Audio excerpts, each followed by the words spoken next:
Welcome back. Well, the CSU men's basketball team continued on with their homestand when they hosted a very good New Mexico State team. This one came right down to the final buzzer. Let's check it now and see how they did. On paper, this looked like the Rams' toughest test to this point, and it didn't disappoint. First half, and Daniel Benerano calls his own number after he gets the outlet pass and pulls up on the fast break three, showing some real confidence there as he buries it, giving the Rams an 18-12 lead.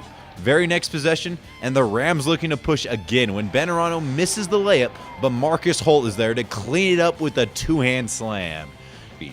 The Rams would have a 2-point lead at the break and a tight one late as J.J. Avila with a nice spin move here and shows the soft touch. 45 seconds remaining in the game as Octius hits a pair of free throws to put the CSU up 79-74, but here come the Aggies. New Mexico State pushes the ball up the court and takes it to the rim before being swatted away by Holt. The ball winds up in the hands of DK Eldridge and he buries the long ball. Rams with the answer now as the inbound pass finds Avila and he beats his man to the cup, finishing and taking the contact for a 3-point play. The Aggies turn and Eldridge again with the three ball, this one from the wing to make it a 1-point game with 18 seconds remaining. Dangerous outlet pass caught by Avila, setting up Benerano at the line. After missing his first, he nets the second to give CSU a 2-point lead. New Mexico State rushing up the court and draw the foul on the way to the rim with just 7 ticks remaining in the contest. Daniel Mullins calmly hits the pair to tie the game and let the madness begin. Desmond takes the inbound pass, rushes up the right side, kicks it to Octius, who penetrates to the rim and at the last second dumps it off to Avila, who lays it in just before the buzzer. The refs would review it and add 1 second left on the clock, but the Aggies could do nothing with it, as the Rams take this one in a thriller, 85-83 the final. One of the more exciting games I've been in. Thought it was terrific. It would have been unfortunate if we didn't come out on the winning end, particularly when we got it to 9 points, and it took an incredible chain of events of their talent to tie it up at the end. And, I was really impressed with it. I'm used to those games going into overtime and losing, and it's a nice feeling when we could zip it up the court and hit JJ and make a layup, and so our guys are proud of themselves. The CSU men's basketball team was back in action Tuesday night for a huge rivalry game when they hosted CU. Coach Eustace had his troops ready for this one as they were greeted by the biggest home crowd of the year, and it's fair to say that Moby Madness was back in full force. Slow start offensively for both teams till Jerson Santos finally breaks the seal off the rim with this huge two-handed flush plus the foul. Next time down the floor, and the shot clock was running down before J.J. Avila on the drive leaves a beautiful drop-off pass, and Santo again finishes. The big man back-to-back and ones for him.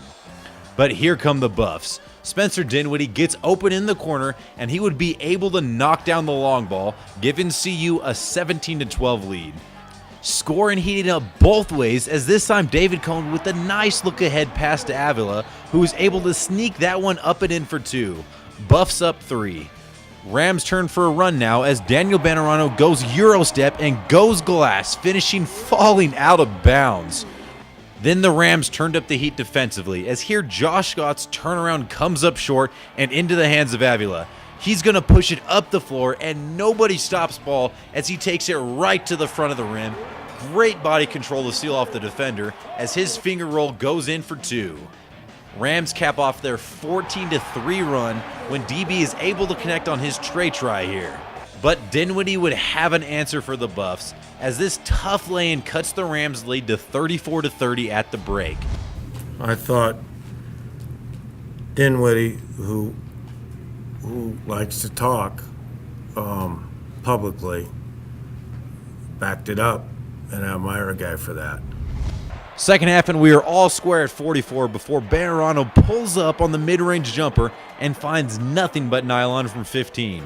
Rams take the slim lead, and with under 8 to play, Juron Hopkins comes up with a big steal here, takes it the other way for the two-handed flush, cutting the Rams' lead to just 1. home crowd trying to do everything they could to will their team to a strong finish, but the Buffs would have a 5-point lead with 2 minutes to go. Octis here is able to drive and find Carlton Hurst on the baseline, and he lays it up and in for 2. Same score with Desmond at the line, and he would sink his first free throw before rimming out the second, but Hurst is there amongst the trees pulling out a huge rebound. That would eventually lead to Avila earning another trip to the line. Avila came into the game shooting nearly 90% from the line, and after making the first, he misses the second just barely. Rams were forced to foul, but not wanting to put Dinwiddie on the line.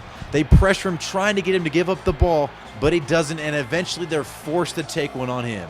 He would make both to push it back to a 3-point game, and one last chance for CSU, as Avila gets a decent look from the top of the key, but comes up short. The Buffs would add on a couple of free throws to ice it, as the Rams lose in heartbreaking fashion. 67-62 the final. Myself, John, and JJ, we shot horrible, so shots weren't falling down, but it's really not about the shots. I feel like at one point we had enough points, and we just needed to just play defense, and we didn't do that. We didn't get back. They just ran it down our throats and got a lot of layups, and that's all to it. Got to get back. Well, certainly a disappointing loss for the Rams, but there's a lot left to be played for in this very young season. Well, that's all the time I have for you this week, but make sure to check in next week for another exciting episode of Rams Sports Magazine Show.